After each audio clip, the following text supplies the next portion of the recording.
দেখো গাইস, আজকে এসছি কালীদির হোটেলে এবং মিষ্টিদি দেখাচ্ছে আজকে রাতের যেসব খাবারগুলি তোমরা পাবে সেগুলো দিদি দেখাচ্ছে। দেখো কি সুন্দর, অসুন্দর লাগছে।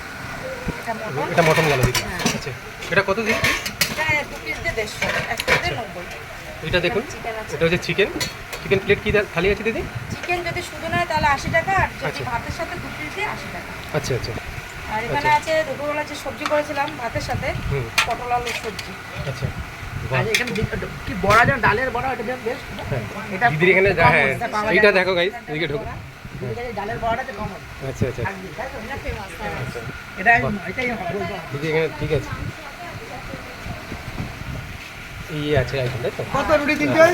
এখানে আছে বাটা মাছের ঝাল, বাটা মাছের ঝাল আছে দেখো। আর এখানে আছে উচ্ছে আলু ভাজা, এটা আছে কাতলা মাছ, দেখো চাটনি, সুন্দর কালারটা দেখো। চাটনিও আছে, তাই তো? হ্যাঁ, এটাতে আছে টক ডাল। আর কিছু কিছু শেষ হয়ে গেছে। তারপর ওখানে তরকা, গরম গরম তরকা হচ্ছে। দুপুর নেই, দুপুরের আইটেম শেষ হয়ে গেছে, রাতের আইটেম এখন সব আছে। তোমার হয়েছে শুধু রুটি তো কটা? তিনটে। ঠিক আছে, দেখো তোমার কি তরকারিতে দেবো? ভালো হয়েছে, খেয়ে দেখো। আচ্ছা